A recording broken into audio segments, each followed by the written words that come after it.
Hello, hello, hello. Welcome back to the What We Said podcast. It's Spooktober and it's been spooky here.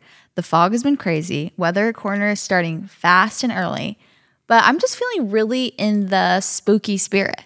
Same. The October fall vibes are really hitting right now. Same. Our outfits are very fall. Yeah.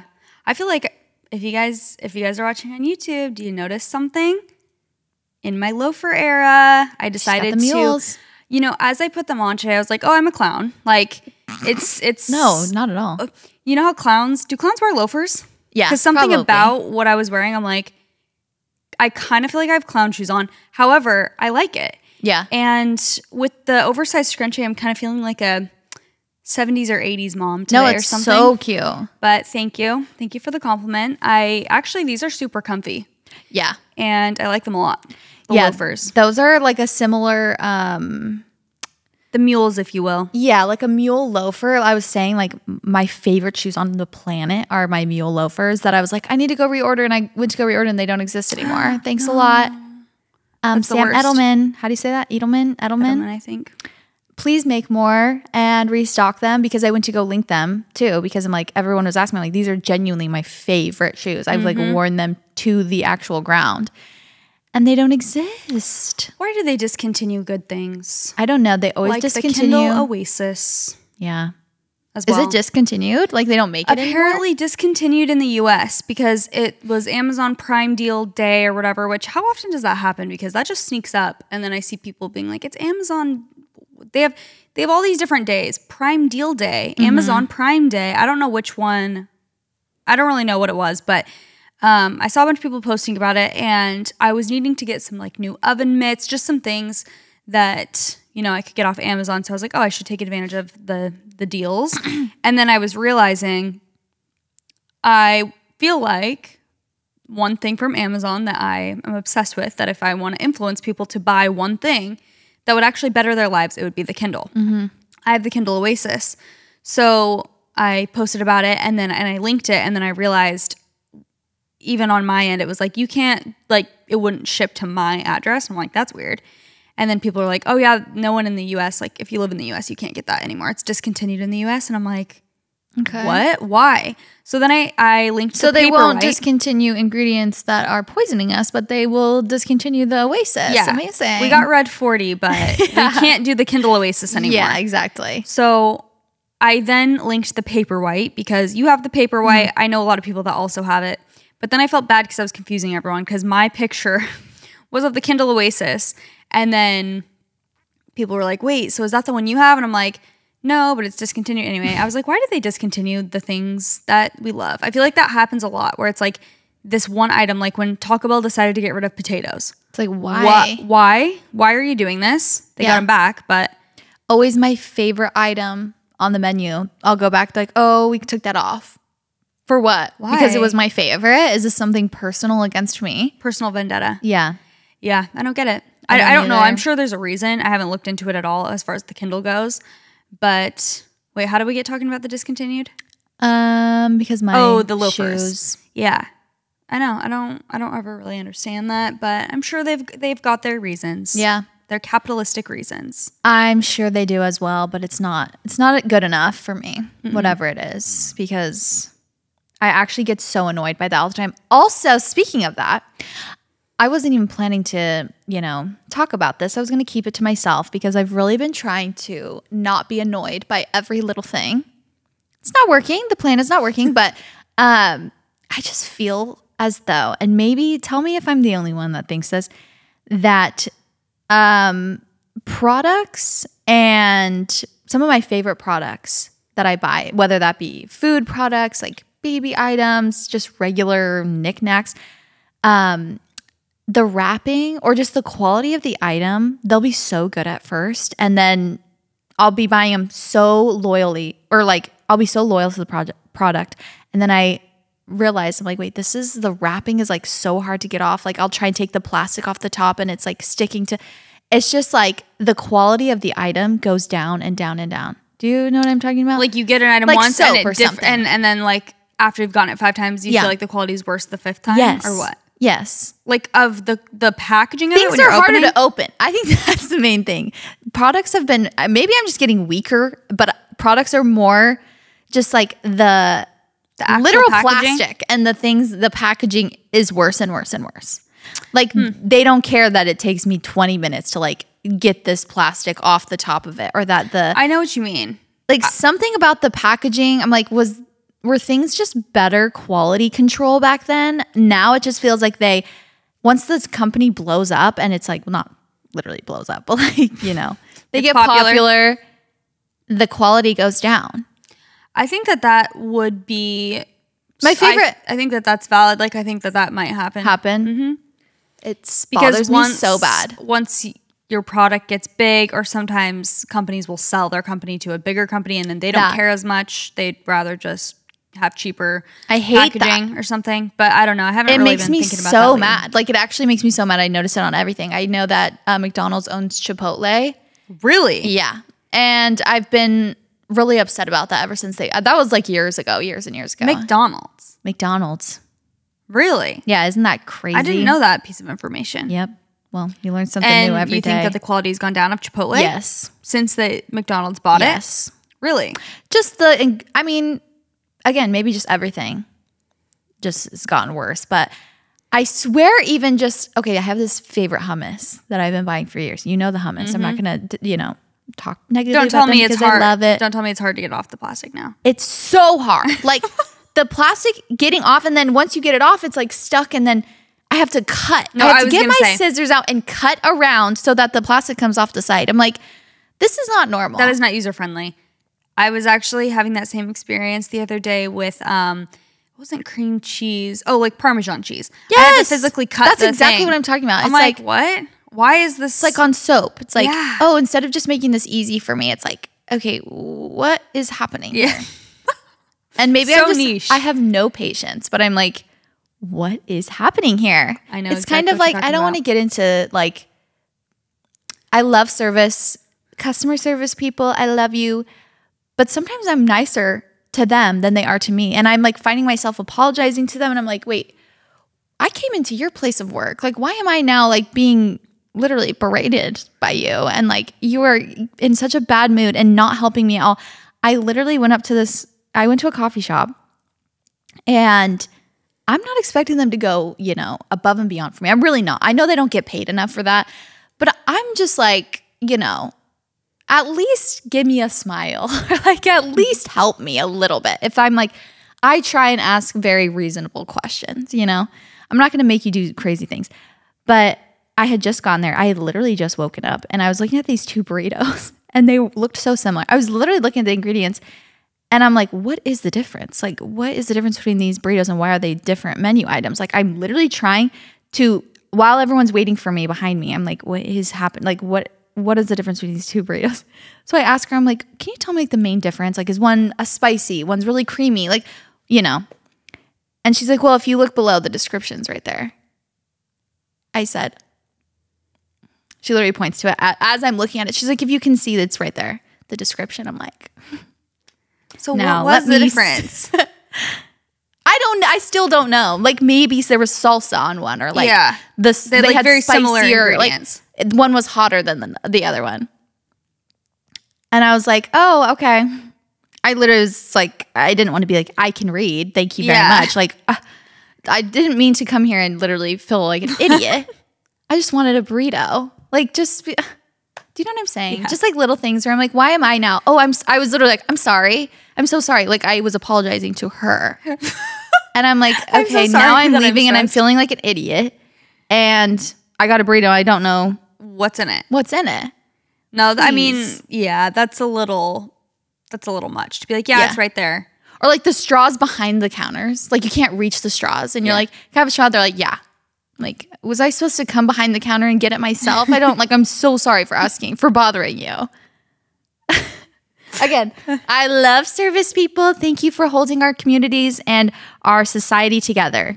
It really does make you even more appreciative when they're so nice. Yes. There's this place that Leif and I go a lot, and the guy that works there is so delightful. And I'm just like, wow, you just made makes me my wanna day. go back. Yeah. Yes. And I've realized, I'm like, I think I have major RBF. Honestly, even sometimes if I watch this podcast back, I'm like, smile a little.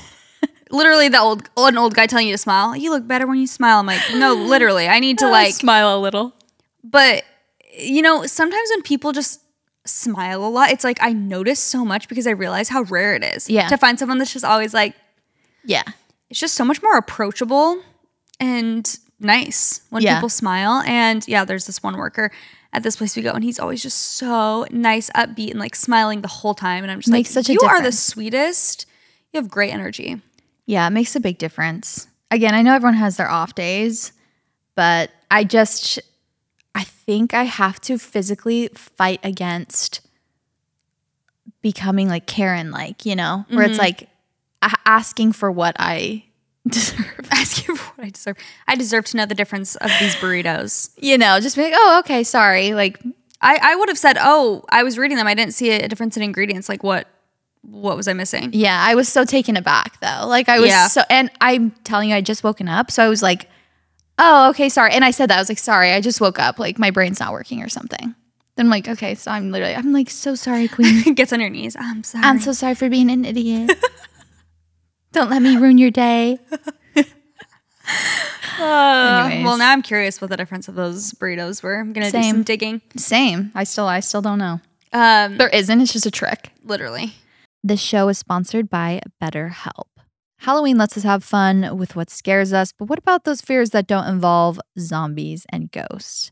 I know I have quite a lot of them, and they race in my mind at night before I go to sleep. They're called intrusive thoughts. And especially being postpartum, it can be really hard to know what, you know, your hormones are doing to you, if you're being logical, just kind of work out in your mind what is real and what's not. And therapy is such a great tool for facing your fears and finding ways to overcome them. I've loved therapy. It has helped me. Last time when I was postpartum, I was one of the first times in a long time I had been back to therapy because I just really needed help with just my emotional roller coasters that I would be on. And again, just figuring out like, okay, what is my hormones? What can I use to just help me live my best life and get rid of some of this anxiety, or not necessarily get rid of it, but work through it. And it's been really helpful. Therapy can be helpful for learning positive coping skills, empowering you to be the best version of yourself. It's not just for those who have experienced major trauma. I think everyone has situations in their life where they're feeling overwhelmed by them or anxious, and it's nice to talk to a licensed professional who can really give you some unbiased advice.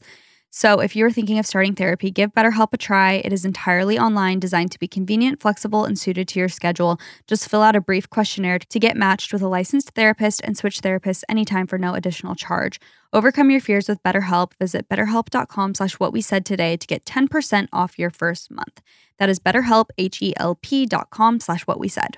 We have 2 product recommendations for the Valley Girls, and you guys are going to love these as much as we do. The Impress No Glue Manis and Impress Press-On Falsies Lashes. They both require no glue, so they don't damage your natural nails and lashes. It is literally one step and you're done.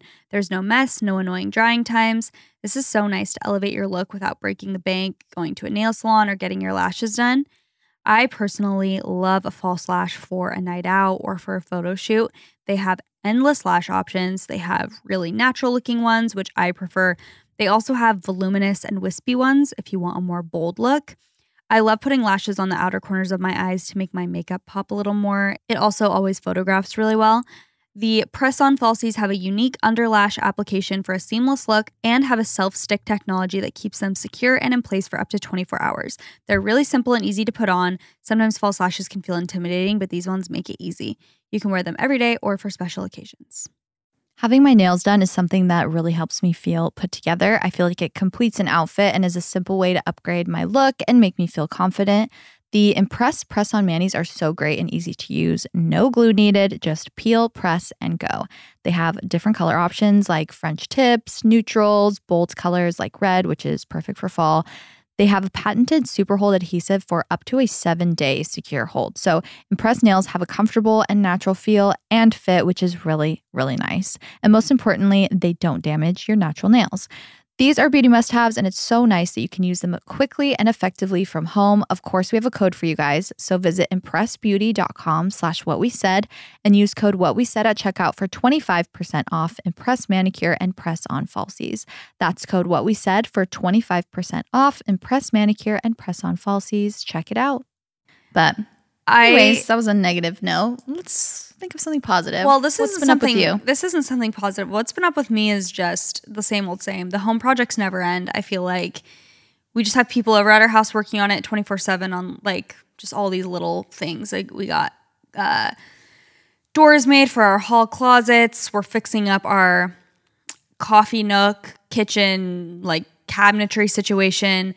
And there were just things that when we moved in, they weren't fully done. Like I mentioned a million times, I was like, our house is like, 90% done, but we just need to move in so we have a place to live. So I feel like I've just been still doing house stuff, honestly, all the time. And I'm like, I feel as though these projects will never end because we haven't done our landscaping. That's going to be a whole thing. At least that's outside. Yeah, at least that's outside. I'm sure it'll still be kind of loud, but yeah, I just have workers at my house, I feel like, all day helping, which is amazing because it's like progress is getting made. It's so exciting. It's fun to see it all come together, but I am excited for it to be like fully just the main things to be fully done, which we're getting close. So I'm excited to share those updates with you guys and stuff. But did you see the TikTok that I duetted of the workout clothes? Because upon further research, I don't think it's mine because it was in Massachusetts. So I'm like, unless the bag was shipped to Massachusetts. I actually was stunned though when I saw that because there was a pair of leggings that were bright blue, like cobalt blue. Yeah. And I had a pair exactly that color. Really? So at first when I was watching, I was like, oh, this is funny because it was like Lululemon leggings and whatever. And I'm like, oh, I did have one, that color. And then the blue one went and I was like, she was going through a rack. A girl was going through a rack at like a Savers or a Goodwill. And she's saying, oh, someone donated the wrong bag. There are all these Lululemon leggings. And then when she got to the bright blue pair, I'm like, is this play about us? I was like, wait. I had a pair actually, that exact pair. So I was shook, but she said it was in Massachusetts. So there was like a Reformation sweater. Like, oh, I was terrified, but I don't think that was the correct bag. But people keep tagging me and stuff like that, like different hauls of people being like, someone donated the wrong bag, like, and I'm like, yeah, they did, and it was mine. And the hooves have still not been found. The workout clothes have not been found, and those are the two main things that which I feel like I'll figure out that there's more missing because I know in the box with the hooves there was more stuff. I was gonna say, what did you pack the hooves with? Fall stuff.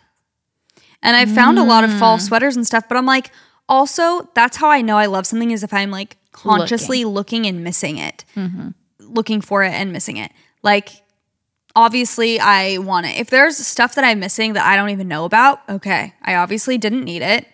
A few extra sweaters or something, if I'm not thinking about them, then who cares? I mean, it's not fun to lose things, but if it's not on your mind, you obviously don't miss it that much. Exactly. So, but the fact, like the workout stuff that was a bit much. Yeah. Because that's definitely things that I'm thinking about and like wanting. Needing. So anyway, there's that update. We'll see if I ever find. That sucks. That really does suck. Yeah. Because those Lululemon leggings last a lifetime. Yeah, they do.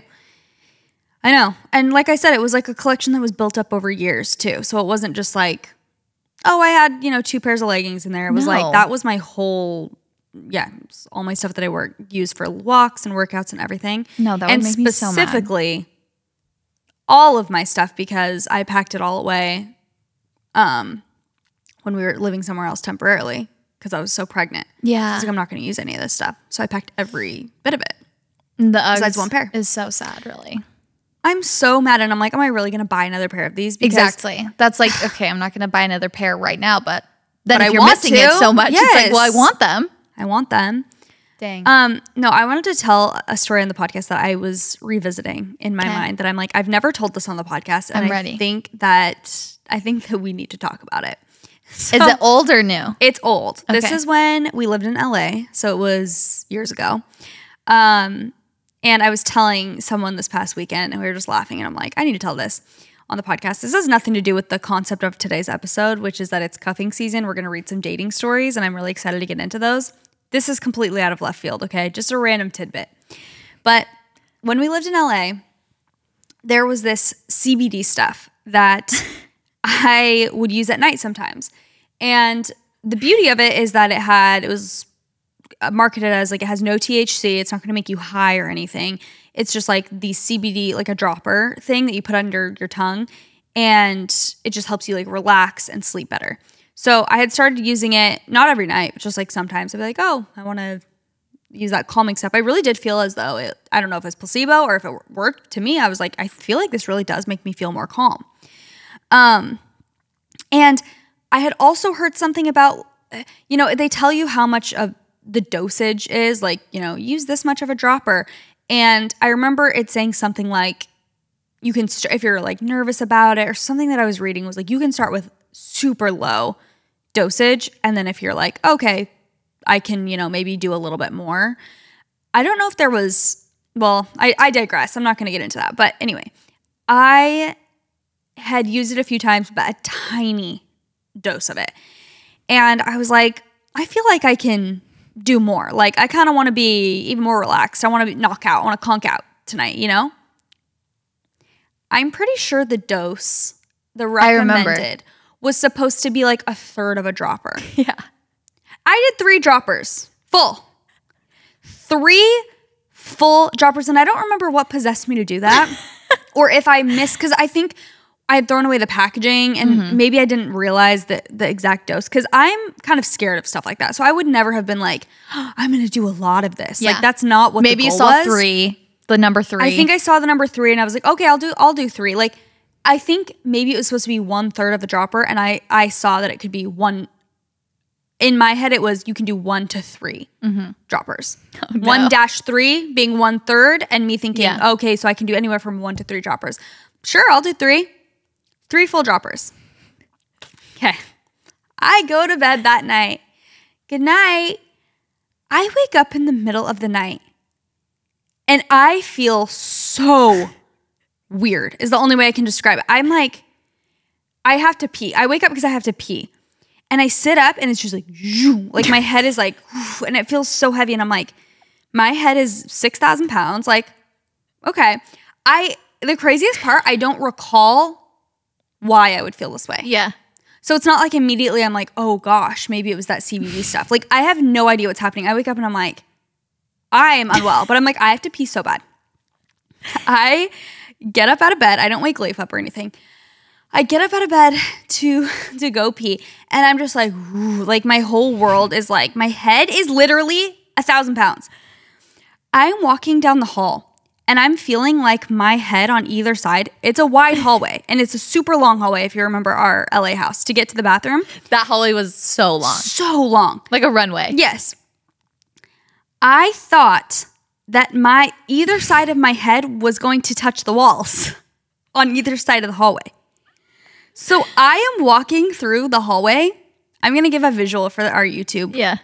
For our YouTube audience. First of all, at the speed of a snail, because I'm like, my head is going to touch the walls. I'm in the middle of the hallway.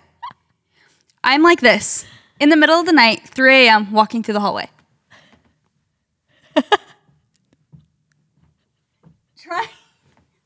Holding my head, being like, oh, don't hit your head on the sides. Are you okay? 1 centimeter at a time with my head.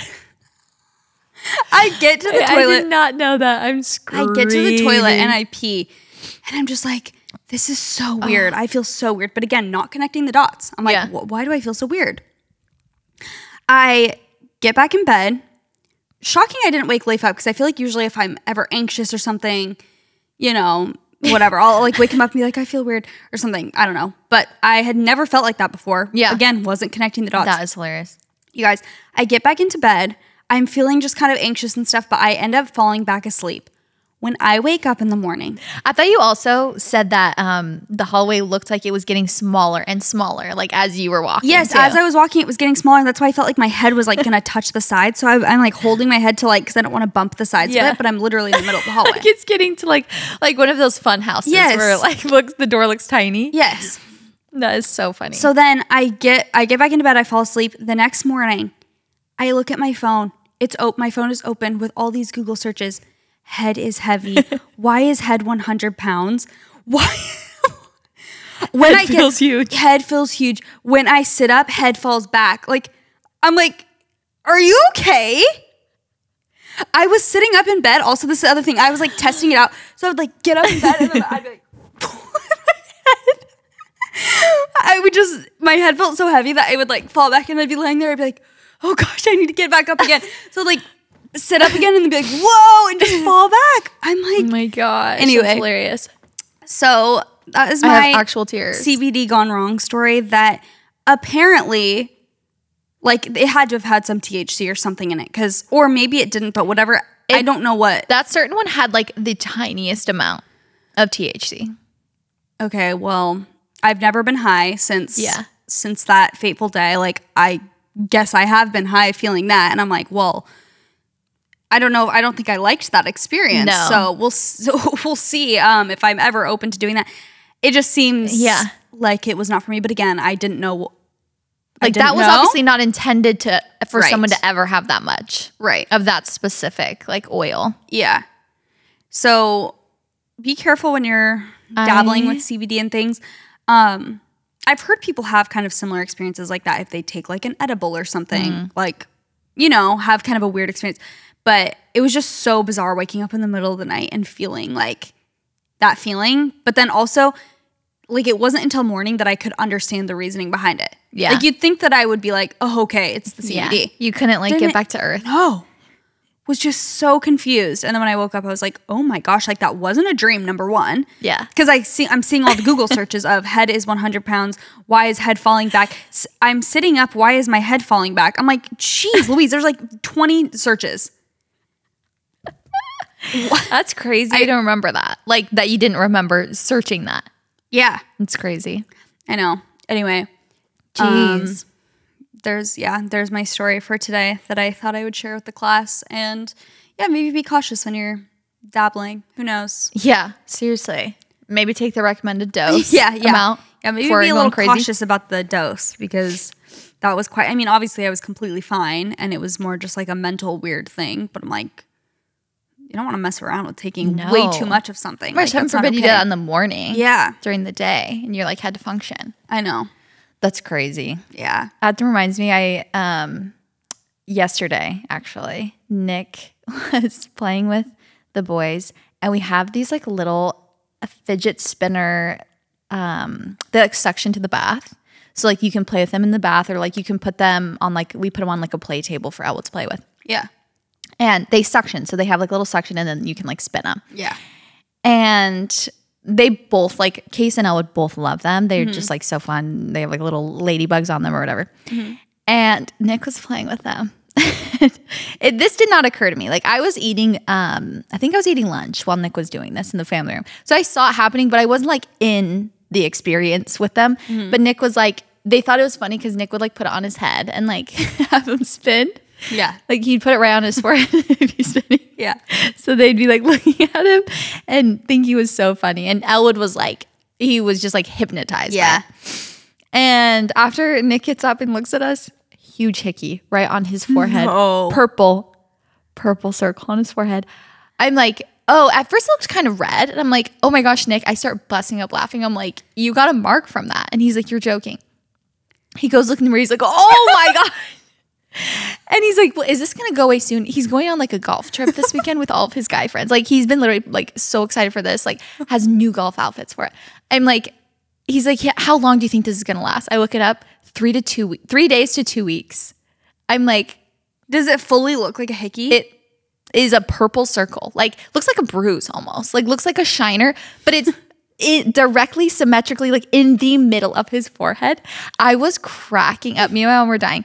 I'm like, I'm so sorry. And then I remembered that Claudia Oshry from The Toast had like posted an Instagram like literally years ago, I think, of the same exact toy, doing the same exact thing. She was like playing with her nephews. Stop. And put it on her forehead and took it off. And it's just her. Like she has the video like, oh my gosh, hack, like to get your like nephews to look at you and like have fun. And then she took it off and it was just her with this huge purple dot on her forehead. all of the comments. And then I was like, I have to find that video. And it was the exact same toy. I'm like, okay, wow, this is a universal experience with this toy. Like, So people beware. think they have a hack where it's like, put it on your head. Huge hickey. Still there today. If you actually get a real hickey, you could use that as an excuse. True. Oh, like I put a spinner on my neck. I was putting a fidget spinner on my neck to play with my nieces and nephews. This is literally a full circle. Like, actually, so funny circle. looking. Yeah. Is it still there like days later? It's still there today. That It looks a little better, hilarious. but Nick just keeps being like, he'll be like talking to me. I'm like, so sorry. I cannot take you seriously. That's You have a hickey hilarious. on your forehead. So funny. Oh my Yeah, gosh, beware. not the golf trip. I know. He's like, cool. I'm Perfect literally gonna have to timing. like tell my friends, like, It's from a fidget spinner on my head. literally. That is hilarious. I know. So funny. Well, do you have anything else you wanted to share? I have one more small update. My flowers are dead. What? They were thriving 2 seconds They were thriving ago. 2 seconds ago. And this is the part of the podcast to make you feel better about your own intelligence level. Okay, you guys, because I was so on top of watering, taking care of these flowers. It was so sunny. Then all of a sudden the weather here took a turn where it was like super, super foggy, super like cold at night. It just all of a sudden turned to fall. Yeah. Literally. It actually did.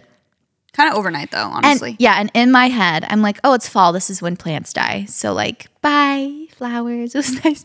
It's nice to see you. Stopped watering them. Like, just, I was like, oh, they're going to die.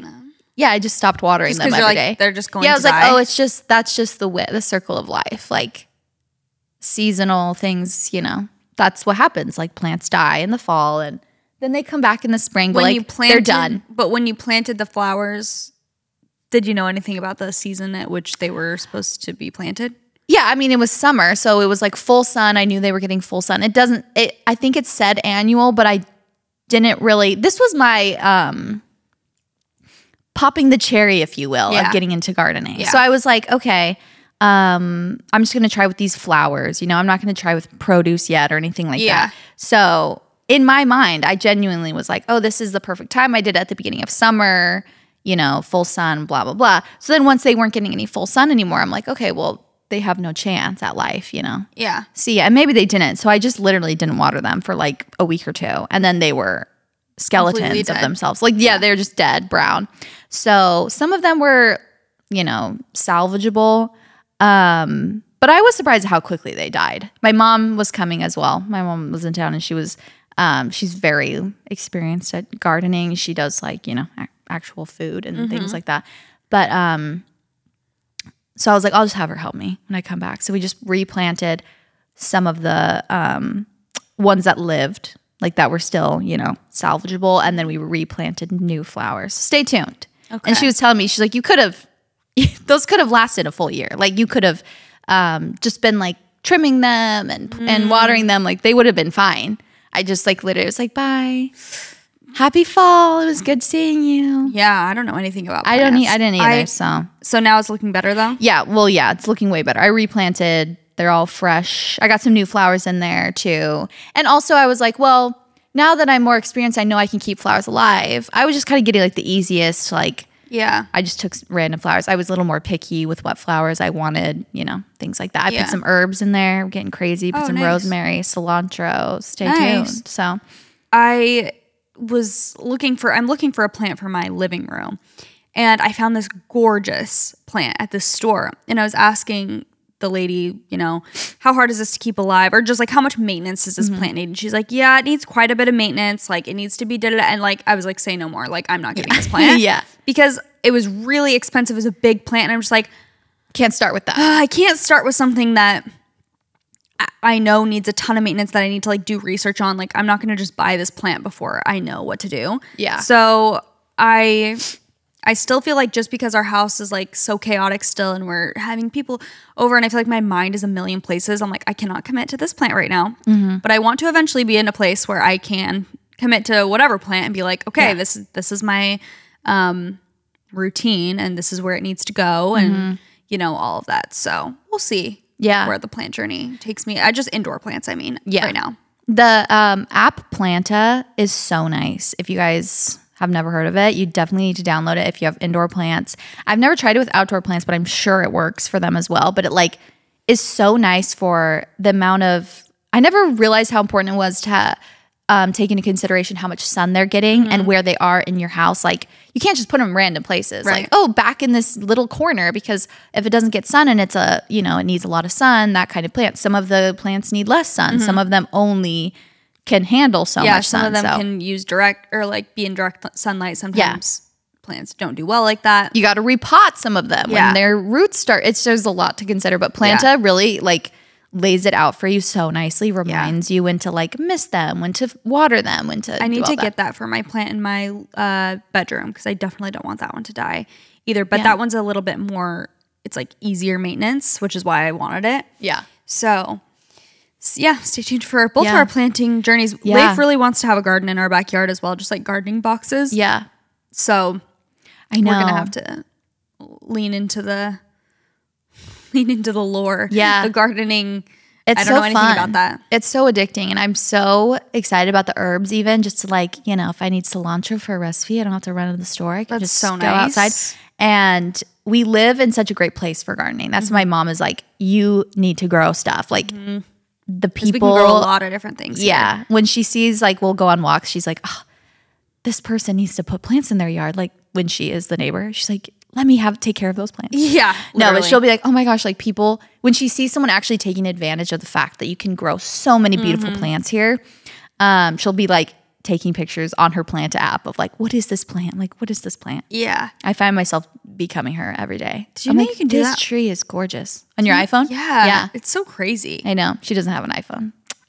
So. Yeah. That is crazy to me that you can just take a photo of a plant and it will just tell you what it is. Tell you what it is and everything about it. So in cool. 2 seconds. I love technology. Okay, should we get into some of these dating stories? And if you guys missed it, last week I was saying how we want to start doing more detailed stories, longer stories that we can really dive into. And, you know, sometimes it's harder to give a reaction to like a shorter story with not a lot of context. You guys will all probably hear us say a lot like, well, how old were you? How old is he? Like, you know, in these dating stories where it's like, what should I do? And we're like, well, where do you live? Like there's elements that we don't know that I feel like are very crucial to the story. And so we've been asking, give us the juice. Give us all of every detail you can think of for these stories so that we can really dive into each specific detail and beat it to death. Yeah. Look at it from every single perspective and then do it again. You know what I mean? Yes. So we have just a few stories today that are a little more detailed, and they're not really like asking for our advice. They're more just telling us, a shocking situation that they were in. Which we love. Yeah. You want to go first? Yeah, I'll go first. Okay, so this was like 2 years ago. My date picked me up for our first date. We matched on a dating app. He picked me up barefoot. So obviously I had to ask about it. He said he doesn't believe in shoes as they inhibit our connection with Mother Earth. Okay, grounding king, first and foremost. Well, we lived in Utah, and so I asked how he avoided actual frostbite, and he said he would wear earth runners, hardly even a sandal. It's so minimalistic if you look it up. Earth runners. I'm assuming, I haven't looked it up, but I'm assuming they're like the little toe shoes. Yes. New ick unlocked. Yeah. Wait, let me find it. Earth runners. Earth runner sandals. Are they worse? Oh. No, I wore those in 2014. Immediately no. That's worse than barefoot. I mean, we need to insert a photo. How does that help you in the winter? You know what? That's another thing we need to start doing. I'm screenshotting this, is inserting photos into our that's good. Story into our YouTube videos. Goodbye to the earth runners. Okay, that is so shocking, and that's worse than like. How does that help from frostbite? Maybe because you're not putting your foot directly on the snow or the ice. But like, the dogs are out. The dogs are they're out playing and in the alive. snow. They're rolling around. Please. Okay. I asked him if he'd ever had issues going into restaurants or out in public in general, because, no shoes, no shirt, no service. But he said he's yet to receive any grief for it. We've been driving for the entirety of this conversation, so the next natural question was, well, where are you taking me? Somewhere that... Hold on, how'd you know he was barefoot? if he was driving? He told her? Maybe when he like walked up to her door or something. Barefoot. No, that is crazy. That is so... That is a jump scare. Yeah. Like taking you on a date and has no shoes on. Why does that seem so like unhygienic? Is that the word? Yeah. Like Just why dirty? why does that seem like you can't do that? That's disgusting. I because mean- you're picking up feces and everything on the ground. It's like why you don't want to wear shoes in your house because you're Right. picking up everything Yeah, I mean, it depends where you're walking. It's like, are you walking on the sand at the beach? Are you walking on natural grass? Like, that's different than like you're walking on the road where people... You're going to a restaurant. Yeah, You're going like- to the grocery store. You're going out in public. You're walking on the street downtown. What are you doing? Yeah, that's a little different because that's not really grounding. You're grounding at the grocery store. That's not giving you any and you're not grounding. ions into your body. No, you're not grounding anything at that point. You should be grounded, but other than that, okay, wait. Because no shoes, no shirt, no service. But he said he's yet to receive any grief for it. We've been driving for the entirety of this conversation. So the next natural question was, well, are you taking me somewhere that you know will let you in barefoot? I didn't know where we were going, as he said he would surprise me. That is always don't surprise me on a date. Like No especially surprises on a first date. I don't even know you. That's the first surprise is like getting to know you and seeing if the you're... first surprise was your dogs were out. Yeah. I don't need another one. Yeah. As a matter of fact. Yeah. And he said, well, we're just headed back to my apartment to grab my jacket and my buddy really quick, and then we'll get going. I asked why we were picking up his buddy, and that's when I was informed that he would be coming home. He would be coming home with us. Maybe he would be coming with us. Yeah. Because I don't know you. You could be a serial killer or something. And she put that in quotes, as in he said that to her. Whoa. He's picking up his buddy to make sure, like, oh, I don't want to be alone with you. I don't know you. You could be a serial killer or something. That's what he said to her. She said, this man is 6'8" and fairly muscular. I'm 5'6" and have approximately no muscle mass. So you're the one showing up barefoot and you think she's a serial killer? I'm speechless. I thought she was saying to him that he could be a serial killer. I think you're good. 99% of serial killers are men. So I think you're good. So we go get his jacket and his buddy meets us there, and my date proceeds to make himself a quick sandwich. At the house? At the apartment? Without offering me one. Okay. Does this man know The he's most on a date? bizarre person. Why even ask you on a date? What are you doing? Literally just a chill night at home. His buddy chimed in and offered to make me one, but after looking at the messy state of my date's apartment, and again, his bare feet, I told him I was okay. The sandwich was only Wonder Bread, what was suspiciously colored turkey, and a fistful of sprouts, so it was all around unappetizing. He's giving like mega nature. Yes. I don't even know what else to call it. Just, he's off the grid. Yep. Yeah, he doesn't he's off have the an grid. Instagram, does he? No. He's buying what's that name? What's that guy's name? The Liver King's like supplements, like that kind of vibe. Yeah, for sure. Okay, my date also started okay, wait, sorry. So his date, not her date, the buddy was like, "Oh, do you want a sandwich?" Because he was probably feeling so awkward. And she said, "Why am I no. here? And why are you making a sandwich without offering to your date?" So she said no. And then she said, my date also started scowling at his buddy when he offered me a sandwich. And after I politely declined, he said, "Well, good, because this isn't his food to offer you anyway." The rudest. So they finished eating and we're headed out the door. But first I double checked that he wouldn't need shoes, to which he assured me by saying, "Trust me, this place could not care less." Which was weirding me out even more. We go to get in the car and my date opens the passenger door and says, "Here you go," insert his buddy's name. To the passenger seat? As in I would be sitting in the back. His buddy turned him down though and said, "Nah, I think that seat is better suited for your date. I'll just sit in the back." He sounds like a king.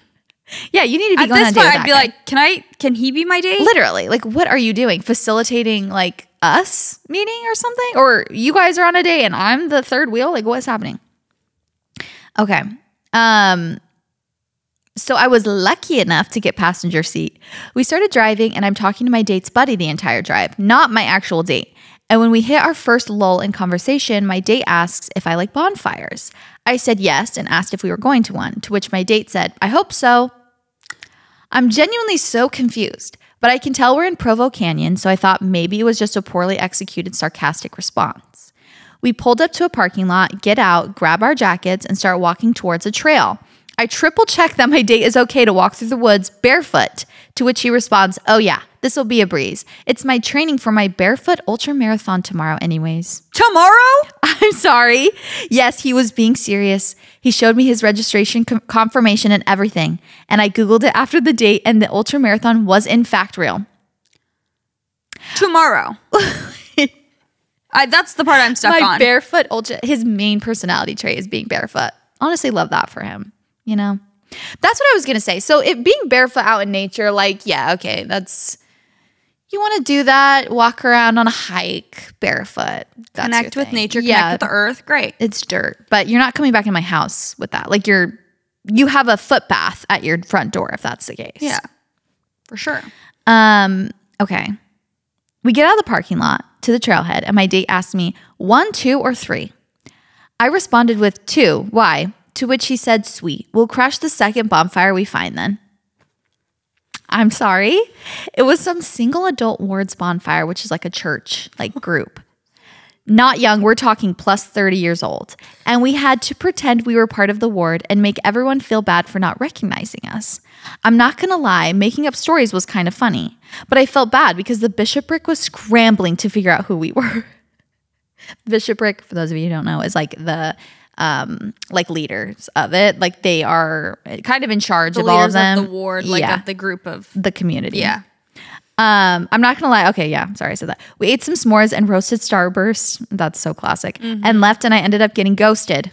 It was great. He did offer to take me to ice cream after, to which I politely declined because I just wanted to get home. And my date said, good, because I hate ice cream and I have to go to bed for my race. I was literally about to say, he was going to go get ice cream. On a date? Well, yeah, you have a marathon in the morning. Literally. And what are you doing? I actually, when she was saying, he offered to take me to get ice cream, I'm like, this man does not seem like someone who would eat ice cream or anything that brings him joy for that matter. And she was like, and then she confirmed me. She's like, good, because I hate ice cream. Like he does not like happiness. Okay, I texted him at the end of the night to be nice and thanked him for taking me out, but I never got a response. Oh well, he was super cute, but clearly very weird. Anyways, thanks for reading my horror story. I'm now extremely happily married, so all's well that ends well. That would live rent-free in my mind. Like, what just happened? Fascinating person. Yeah. Like, whoa, what is... Fascinating, and to me, this is my personal opinion, insufferable. Oh, 100%. Just like, so I don't care about anyone else's way of life or their comfortability. This is all about me. I like to live life on the edge. I like to do these things, and I don't care. That's the thing is, like, if you want to do that, go for it. But like, take others into your consideration when you're like planning something that they're equally a part of. Yeah. What was the point of taking her on a date? Yeah. Had no interest. Had no didn't care. Yeah. Literally about her at all. Didn't care about her very bizarre interests. Like usually when you're taking someone on a date, you take into consideration their interests, what kind of person they are. You don't just drag them along to do. Yeah. I also hate that. And I think it's part of what I've experienced as like, I don't know, maybe Mormon culture, Utah culture. I don't know what exactly where it comes from, but just being so insanely moochy with the date situation or like cheap. Yeah. Where it's just like, okay, if you're going to ask someone on a date, it doesn't have to be expensive, but like you don't need to mooch off of like, okay, we're going to crash someone else's bonfire and take their supplies. Like we'll take their s'mores. It's like, okay, it's not that expensive to get your own s'more supplies. And if you're going to ask someone on a date, facilitate that on your own instead of mooching off of someone else's situation. I've had that experience a lot of times, like in just our culture growing up, where we've talked about this before. Going on a date, didn't even pay for me at the like most cheap spot where you get like tacos and burritos. Literally made me pay for myself. He asked me on the date. Yeah, I didn't ask to go. No, like stuff like that. Yeah, where it's just what? You asked me and you can't pay $5? Yeah, then don't ask me on a date. No. We're just friends then hanging out, and that's not a date though. Yeah, exactly. Put more effort in. I really hate that. This just reminded me for some reason. Probably because the Provo Canyon is like, if you don't know Utah geography, which like if you don't live there, why would you? The Provo Canyon is very close to BYU, and BYU is like in Provo, and it's a college, obviously. So that's where we lived, like in Provo. That's where the young people flock to. Yep. That's very like hotspot for dates for sure. I have a story about Provo that I'll be reading next. Yes, Provo Canyon is beautiful. Gorgeous. Beautiful. And that's where a lot of dates take place. Like I've had a lot of very weird experiences in Provo Canyon where it's like, I think I told you like this one guy told me he was like 16. Where all of his friends told me this guy was 16. I told you about this? I'm sorry. All right, so yes, on the podcast. This sounds familiar, but yeah. Very quickly, I had met this guy on a dating app. Again, this was all in the span. Like when I tell Utah dating stories, I need you guys to understand this was within a year. Like you are serially dating in Utah. Going on millions of dates. Yeah. You are going on so many dates. So things happen like I'll be like, oh, this guy that I went on dates. That's like a 2-week span, but it's like so much happened within that time. Anyway, so I met this guy on a dating app, and me and my friend at the time were like talking to the same, not to the same guy, but like to the two guys in the same group. They were friends. And so we started hanging out with like this group of guys. And one of the guys there that we had met when we went over to their house, they're like, oh, this guy's actually 16. We're like, why is he here? We were like I think I was like 19 at the time. And like all of us were like, why is he here? Also, this man was like didn't look spoiler 16. alert, this man.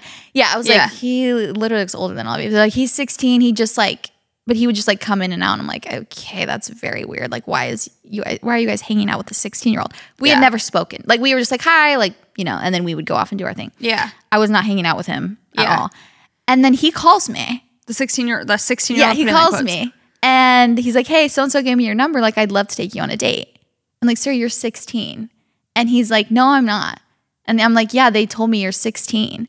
He's like, I'm not 16. I'll show you my license. And I'm like, okay. Why would they say that? He's like, it's just dumb. Like, they're just being dumb. And I'm like, okay. He's like, no, I promise you. Like, he showed me his license. He's like, I'm not. He was like fully older than me, 23, I think. Like, I'm sorry. I'm like, what kind of joke is that? That's such a weird thing to do. So I was like, okay. Because he goes, I want to take you on a motorcycle ride. I'm like, you don't have your license, sir. Sir, what are you talking about? You just got your permit. Yeah. I was so confused. I'm like, why are you getting my number? Yes, you can get your license. Like, and at first I was like, oh, he got my number. He's like being funny. Like, he's a high schooler. He's like, him and his friends are like texting me because I'm like older. And I'm like, no, I'm not going on a date with you. I'm not catching a case here. Like, and then he was like, oh, I'm 23. So I was like, okay, this is so weird. He showed me his license. He was definitely 23. And so I was like, okay, I'll go. What a weird bit. That also like puts him in a weird position. Such a disadvantage, and actually a weird position, because anyone, if people genuinely believe him, even if he's like, no, I'm not, it's like, I'm not getting near you. Yeah, exactly. Again, once he shows you the license, it's like, okay, but I think it was like just something dumb that his friend said to me and my friend. Like, I don't know if that was like their bit forever, but it was like, I think they were just kind of joking because we'd only met him like once. Like, and he was like coming in with the other roommates and like, oh, there's this guy, he's 16, like whatever. Just like a passing comment. Yeah, where it's like, okay. Anyways. So he was definitely, and again, we had our suspicions at the beginning because he looked older. He was like the biggest one out of all of them. Like, anyways. So he shows me and I'm like, okay, like, let's go on a date, whatever. So he picks me up and he's like, we're going on a motorcycle ride up the canyon. Pitch black. It's so dangerous, actually. In the middle, not the middle of the night, but like very late at night. And I'm literally holding on for dear life. I am terrified. We're going so fast up this canyon, whipping around corners. I'm like, no, oh, this is how I die. This is literally how I die. And we get up to this canyon. He's like, we're going to go on like, I think this is like a little hike. I'm like, okay, we're thrills. Okay. We're seeking thrills. You had 3 strikes. You're at 2. Yeah. Take me on a motorcycle. Actually, you already hit all 3. Yeah. At night. And now you're trying to take me on a hike? Yes. My nightmare. No, thank you. So we're like going up. He's like, we sit on a rock, and he's like, I'm just like, okay, we're not vibing, you know, nothing against him, but it just wasn't the right, you know, match. And he's like, you're really like holding on tight. Like, you're really trying to like cuddle. I'm like, sir, what you're not going to do is blame me and be like, oh, you're into me. You're really into me. You're like really trying to grab me. Sir, like, was that your plan from the beginning to literally put my life in danger so that I'm literally gripping onto him for dear life? I don't even remember if I had a freaking helmet on. I certainly hope. I was beside myself. You know what it's giving? It's giving Leif telling me later. He's like, yeah, on our first date, you were like laughing a lot and like looking at me. I'm like, we were at a comedy show. Yeah. So that is tracking. I was laughing, yes.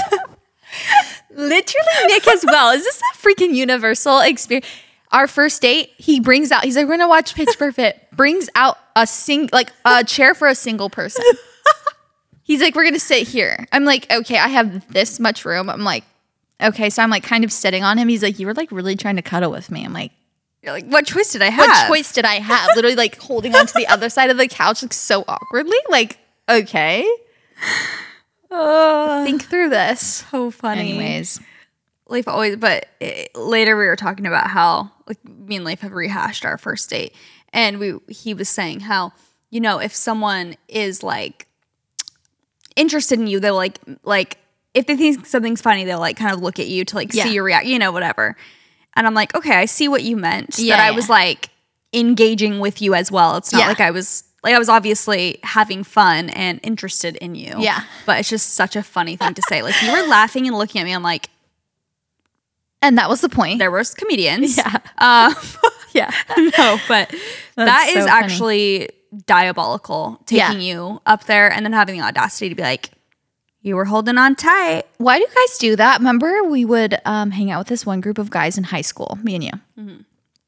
Mm-hmm. Like I don't even want to say it, but the location boys. Yeah. And the blank boys, where they lived. Yeah. And we literally, they would call us gullible for the dumbest things. But yeah, I'm going to go visit my like cousin. She lives in Minnesota. Idaho. No, literally Idaho. Yeah, like Idaho. So closely related to like so plausible.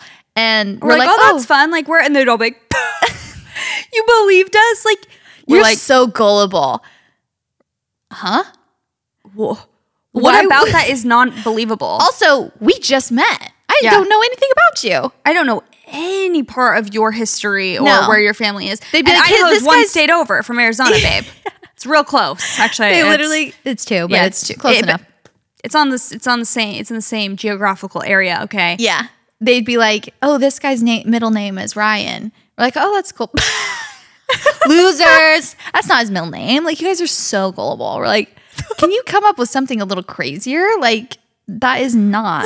That's kind of what the reason I was thinking about that is that's what this group would do. Like, they would say like dumb things, like the 16-year-old, like, oh, he's 16, like, or like, and they'd be like, you guys believe it? It's like, well, because I remember actually I texted. First of all, I'm like, wait, I thought I was talking to this guy. Apparently, he's handing me around the group. Like, I thought we had this thing going. And I literally texted him. I'm like, wait, you know that he asked me on a date? Like, this is before I said yes. And he had like texted.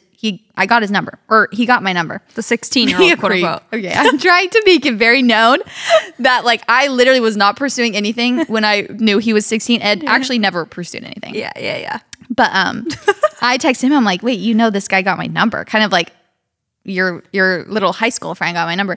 And he's like, oh no, he like really wants to take you on a date. You should go. He's like a great guy.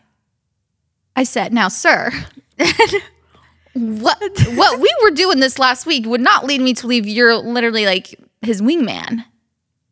Yeah. So are we done? Like, are you breaking up with me as well? Yes. So what are we? Because now I'm like, oh, okay. He's like, he's a great guy. And I'm like, okay, he's 60. He's like, he's not. We're joking. Like, I remember now that he was like telling me to. So I'm like, okay, I guess now I've moved on to this guy. So I guess like, let's go on a date.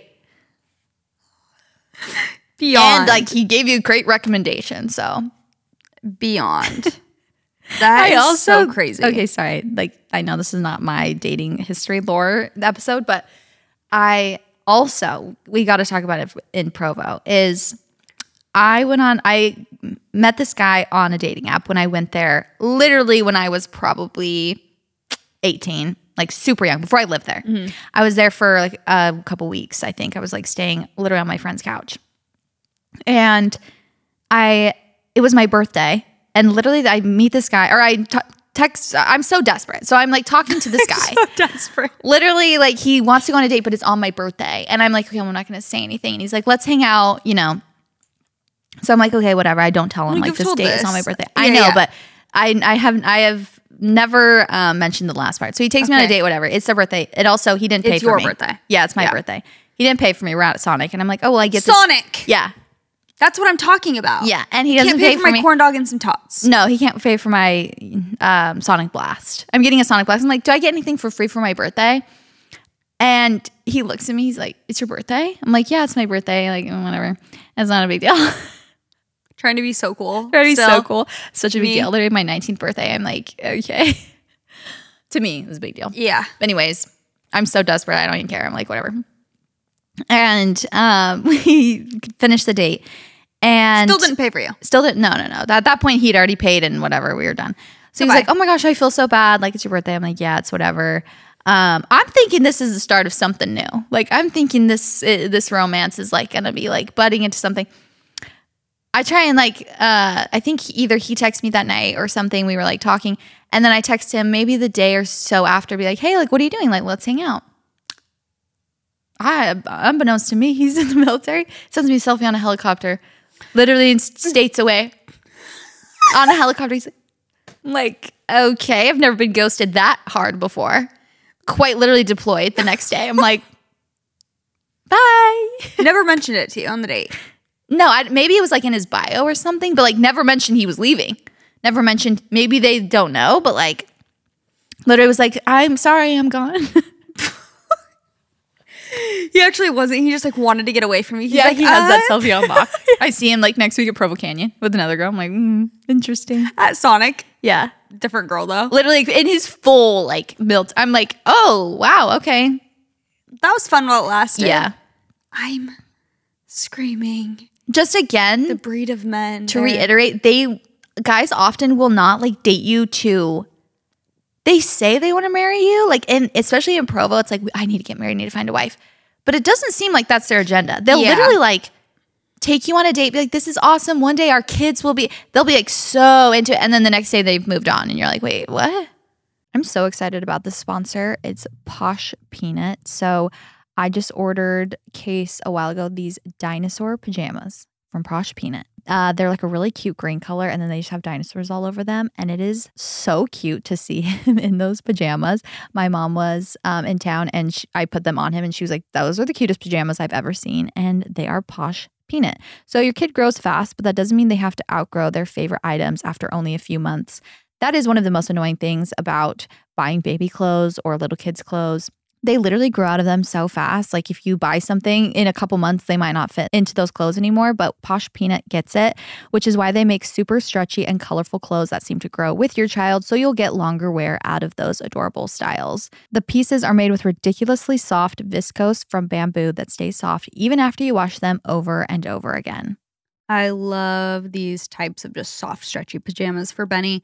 I feel like I truly just like can't put her in any other like thick, I don't know. I just like the kind of thinner, stretchy, really soft fabric. So their high quality fabric is 4 times stretchier than cotton, so it grows with your child. It's also breathable and chemical free, which means they're delicate on your baby's sensitive skin. Posh Peanut is made for infants and kids, but they also have sizing for moms and dads if you want the whole family to match. And Posh Peanut is loved by over 1 million parents and also adored by all your favorite celebrities and influencers. We can't say their names, but if you know, you know. So right now, Posh Peanut is offering our listeners 20% off your first order with promo code WhatWeSaid. Go to poshpeanut.com/whatwesaid and use promo code WhatWeSaid for 20% off your first order. That is poshpeanut.com/whatwesaid, promo code WhatWeSaid. Check it out. One of my current fall fixations is the Honey Vanilla Lip Smoothie by Pharmacy. My mom was in town. I was influencing her. I was like, you got to try this little lip balm. It's so good. I think it rivals one of my other favorite lip balms that I would use at night. And this is my new favorite just because I love the smell of it and the feel of it. It's like not sticky, but it's super hydrating. So Pharmacy in general, they're a great skincare brand. If you guys have not heard of them, you know, I think it's easier to focus on like healthy, fresh ingredients maybe in our food and drinks, or that comes to mind. But we should also be doing that with our skin and our skincare products. So Pharmacy has farm fresh ingredients. It's a brand combining rich farm-grown ingredients with clinically proven results. Their products hydrate, cleanse, and nourish your skin. They have their best-selling Honey Halo Moisturizer, which sources pure honey from a family-operated bee farm in California. You guys know our love for bees and honey. and they combine it with ceramides to instantly hydrate and lock in moisture for a gorgeous dewy look. The Honey Halo Moisturizer is very like rich, but it's super lightweight. It has like a very buttery texture to it, and it just absorbs really nicely and feels great on the skin, and it's super hydrating. Pharmacy products are the best of both worlds, so their formulations are made with farm-grown ingredients enhanced by potent science and active ingredients for the clinically proven results. So they're products that feel good and do good too. Their partnership with Feeding America helps reduce food waste and donates to the communities in need across the country. I love their Honey Halo Moisturizer. I use it all the time. It feels so nice on your skin. It really does feel so incredibly hydrating. Has natural antioxidants that protect against causes of skin damage like UV and pollution. So drench your skin in honey hydration. Visit pharmacybeauty.com and use the code WHATWeSaid for 20% off your order. That's 20% off your order at FARMACY beauty.com with code WHATWeSaid. No, that's so real. Here, I need to read my next story because I feel like it's adjacent. Okay. Not the Earth Runners being on my recently searched. Okay, this happened quite literally a month ago. For some backstory, I had just moved to Provo, Utah to start a new semester of college. My first week moved in, a guy in my building asked me out on a date. I said yes, and we planned for that following Tuesday. The first date came and went, and I had a good time, but I couldn't really see it going anywhere. As he was dropping me off quickly, he said, "So would you want to go on another date with me?" Panicking, I said, "Sure," because what was I supposed to say to his face? I'm terrible at saying no, by the way. I think that's very valid and relatable. Like, as much as you want to be like, I want to be very honest with people. Like, if someone took you on a date and was like nice enough and then was like, "Oh, would you want to go on another date?" Like, to their face, it would be very hard to be like, "No, I'm not feeling probably not." Like, you'd be like, "Yeah, sure." Like, it's I don't know. like, did you like me or no? It's like, no. I mean, that would be best case scenario, to be brutally honest. But it's like, I could see how that would just be hard, especially if you're younger and you're in college and you're just like getting your footing. Mm-hmm. And then, you're like, okay, it would be easier later to let him down and be like, "Actually, I'm busy. Sorry." Like, I completely understand. So, okay, I decided to, what was I supposed to say to his face? I decided to go because we were becoming friends. So I thought I'd give it one more try. He asked me to go. If he asked me to go on another, I would tell him I wasn't interested and I'm not looking for a serious relationship. I asked him what we were planning on doing for the date, and he told me we were going to do a small hike up to the Y. I'd never been up to the Y, so I'm thinking a smallish hike to see a pretty view. To my surprise, it is straight uphill, switchbacks, and about 1.5 miles. It's such a hard hike. I was in a sweater and Adidas. When we get to the top, he starts asking me questions about relationships. I kind of hint that I'm not looking to date anyone at the moment, but it does not take. He immediately starts talking about how he's really into me and how we're meant to be together. Please keep in mind I had known him for 1 whole week. I'm also out of breath and sweating an absurd amount. I keep letting him down easy, saying things like, "That's really nice of you to say, but I'm just not looking for a relationship right now." And he kept asking me why not. The entire way down the mountain, I keep asking this question, and for some reason I keep answering this question, and for some reason, he cannot fathom why I'm turning him down. He goes on to say, "We've only known each other for a small amount of time, so I'm not saying marriage right now or anything, but in the future, you're someone I can imagine myself being with." Please. I'm sorry. Yes, you heard that correctly. He mentioned marriage on a second date. He then goes on to tell me that he doesn't ever want to date anyone else because it's always going to be me. He can't picture himself with anyone else. At this point, I was like, what do I even do here? Because we were still talking about it an 1.5 hours later. I tell him again why I don't want to date him, and I look over to find him crying. I made him cry. I was so confused, and I felt so bad, but I also barely knew this guy. What? I apologized and told him I would leave, and he goes, "Okay, cool, I'll go in a minute. I'm just going to sulk in my car for a second." Already an awkward situation, and then the next day I find out he told all of my friends that I was the one crying in his car. What? Because I felt bad and that I was selfish for not wanting to date him. Safe to say we did not go on a third date, and I have decided the men in Provo are crazy. What? I'm very sorry. That is insane. I do feel like there's 2 types. It's like the guys that take you on a date that are literally like that, where it's like, "No, you're the girl of my dreams and I want to marry you. Will you say yes right now? I feel like we are destined to be together forever." Like, they are so possessive right away. And then there are the other, like on the other end of the spectrum, they're like, never want to get married but say they do. They're like, "Oh, I'm not ready to settle down yet." They're 45. You're like, Why? You have 30 minutes. Yeah. I wonder if this is just the culture that we grew up in, and if other places are more like not more normal, but like as far as the marriage stuff and bringing it up so fast, or if that's like a universal thing. Yeah. Because I have also had that experience, and I haven't even had that much of a dating history. Like, I didn't go on a ton of dates. I went on some, but Yeah. I feel as though, and please, I am not saying this in an egotistical way at all. I'm saying it in a shocking way, as in their bar was below earth. Like, I feel as though if I wanted to, I could have married like 5 different guys. Like, if I was like, yeah, I'd be down to get married, they'd be like, okay, like, cool. They don't even care. My point is not that I'm some like huge catch. It's that like they don't even care. You could go on a date with someone and be like, oh, I have like no chemistry with them. And they will say things like that, where it's like, I really want to settle down. Like, I can see myself with you. And you're like, what? We don't even have good banter together. Like, I would never want to date you. I don't even want to go on a second date with you. Yeah. And you are legitimately down to like, see if we could get married soon. Yeah. What? No, so weird. I feel like there are little quirks. I'm saying this because I've been watching Love is Blind. And I feel as though maybe not the marriage quickly, but like there are certain guys who will be like within moments of meeting you. And like they will be so scarily possessive of you without you having any kind of like, without you giving any indication. Oh my gosh. Am I okay? Am I okay? My brain just malfunctioned. Indication that you are interested in them. Like they don't even wait for you. No, exactly. And they'll be like, you are the one for me. How dare you do this to me? Like, you're breaking my heart. But it's like, whoa. I don't owe you anything. No, and I don't literally don't even like you. That's what I'm saying. It's like their bar is so low. Like they just want to get married quickly or something. And so they're the like validation. Yeah, they want like the first girl who they go on a date with after their mission. They're like, no, I'm ready. It's like, what? Yeah. we don't even like each other. Yeah. Also, I'm not a good match for you at all. Yeah.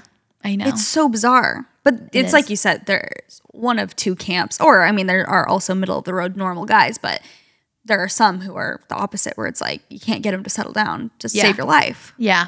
And I think there's a difference between like when you know. Like, I feel like when you meet someone who's going to be the one, it's like, you know that it's them because you both know. Exactly. There's like a difference between, oh my gosh, I know they're the one because I like them so much. I don't care how they feel about me. That's not you know. That's like you just are infatuated with them. But it's like, okay, we are both jiving. We both are giving each other cues that we are both into this, and we both know, like we just know that we're like meant for each other. I feel like that's a different, like, oh, when you know. That's a very different feeling. Yeah. Then I like you. You'll do. Yeah, you'll do. We could probably make this work. I have had guys ask me just the most out of pocket questions like that, like kids and like, how do you feel like you'll be as a mom? And I'm like, I'm 17. Yeah. I don't know. You're stressing me out. Mm-hmm. What? Yeah. So bizarre.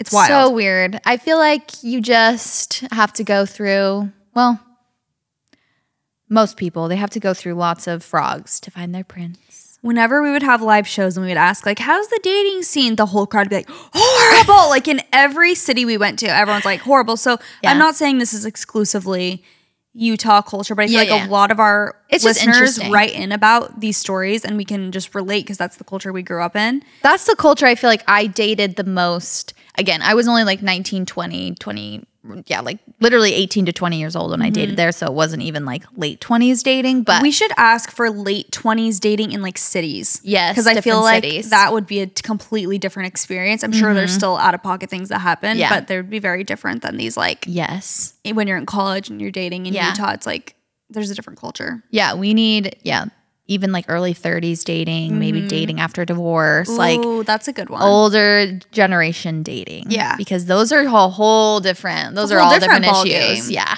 It's so insane. But, if you're in the dating, pool and it's just looking bleak. It's looking grim. Just have hope. You'll find the one. Even like when I was saying, like I was desperate, I feel like, again, I was so young, so this is not the same. But looking back, like I was so not confident and just like didn't even know what I really wanted. And I'd be like, if anyone gave me attention, I'd be like, oh yes. And then if they pulled that attention away, I'd be like, no, like me, please. And it was more so like, how are they going to feel about me? How are they going to like validate me? Instead of like, wait, it's the same thing we always say, like, do I actually like them? Like, do I actually feel like this is someone for me, and vice versa? And I feel like once you get to that, you know, point and you find that person, it's so obvious and it just makes sense why nothing worked previously. Yeah. And you also won't feel, I think when people write in, these stories are not like this, but sometimes when people write in for advice, it'll be like, I'm getting mixed signals from this guy. Like, I'm very confused. And I'm always just thinking, you won't be confused about the right person. Like, the right person is not going to make you feel crazy or confused all the time, or like, I don't know where I stand with him. Like, he's doing this, but then he's acting this. It's like, okay, he is not, you don't want to feel like that your whole life. Someone giving you mixed signals, you don't, like, honesty and communication are the bare minimum of what you should be looking for. Yes. Where, like, my dad always says, you should be ideally at peak confidence when you like decide to marry someone, which I think is a really valid point. Like, because then you're not, sure, every relationship and marriage, you're going to have hardships, you're going to have things that you maybe disagree on or whatever, but that key piece of like, you're not looking for someone else to fill your cup and completely validate you. Like, you are feeling whole and confident on your own, and then so are they, and you can come together and like have a great relationship. Whereas I think that's where it can get sticky when, you know, you get married super young. It's very just luck of the draw, because a lot of times, like, I know I wasn't at my peak confidence when I was 20 or 21 getting married, you know, and you can get lucky and grow in the right direction with someone. I think that that's great. But, you know, we can also go in the opposite direction where it's like, oh, wow, I didn't even know who I was. I was not confident when I got into this relationship. And now that I maybe do know who I am, it's like, we do not align. You know, that happens a lot too. So I feel like there's just lots of factors. Yeah, there is. Into dating and getting married. And there are issues that people, as we've seen on Love is Blind, you can be in your 30s and have major issues. Just different issues. Yes, different issues when you're getting married to someone. I mean, that's a whole other can of worms. I haven't watched this season yet, but I feel like, didn't we just watch Love is Blind? I'm like, they're really churning these seasons out. I know. Well, there was a Love is Blind UK. Oh, that's which one I guess I just watched. Yeah. And now this one is the US. Yeah. But they're like in every city right now. They're in turbo mode. Yeah, it's really crazy. I know. It is. Sometimes I feel like when I watch those shows, there's two ways where sometimes I just feel very grateful I got married young, because I don't have to deal with the issues of dating and like being with people later in life. And obviously, again, there's pros and cons. But mostly when I watch shows of them later in life where they're like trying to find someone. Yeah. It's like, oof. Sheesh, I in those ways, I'm very glad that I got married at such a naive age. Right. Again, because I got lucky. Yeah. But it's really terrifying. I think dating at any age has its challenges. Yes. I think for sure it's like not just a one size fits all situation. That's why I was saying we should have other stages of life right in. Yeah. Because I know those men are still crazy. Yes. I want the tea. They're honestly a little more developed, and they've really been marinating in their craziness. Exactly. I was going to say they've really had time to get stuck in their crazy ways, actually. Yeah. Which is maybe even more scary. Yeah, because a lot of the time, not a lot of the times, but sometimes the problems of like dating young or in college, it's like sometimes you can chalk it up to them being immature and them being like, okay, well, you don't know any better yet because you haven't really experienced life yet. And then once they have experienced life, sometimes it's like... And they're still acting in these ways. It's like, oh, and now we have nothing to blame it on. Yeah. Or the opposite. They've been, you know, literally getting better and better by the year. They're aging like fine wine, and they're just ready for that ultimate, you know, relationship and love story. But yeah, we need more stories regardless of the... I'm like, we need something, you guys. No, we want more stories like that where it's like, you know, more details, gives us the whole picture, gives us place. We need receipts, timeline, screenshots, everything. Yeah, I agree. Thank you guys so much for listening. Thanks for watching on YouTube and for all of your support lately. We also, Chelsea and I have been working on a little like combined hub and page. We'll talk about it maybe more next week. Yeah. For just like links to things that we wear, because sometimes on YouTube people will be like, oh, we're, you know, the things we're wearing on the episode, or the things we mention in the episodes, like I've been liking this mouth tape, or I use this teeth whitener, or whatever. And sometimes you guys are asking us for those links and we'll like post them on stories, but then they disappear after 24 hours. And, you know, if you don't listen to the episode till a week later, whatever. We thought it would be nice to have a hub where for each episode, it has like links to everything we talked about, everything we wore, discount codes to our sponsors, or for anything else that we have.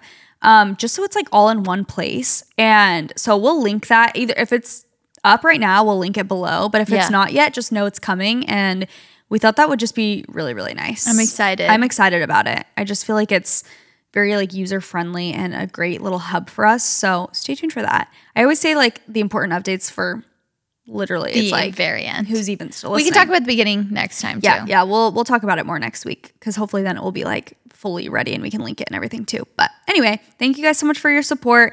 Make sure you leave us a rating and review if you're feeling extra, extra nice today. We love you guys. And that's what we said. Bye.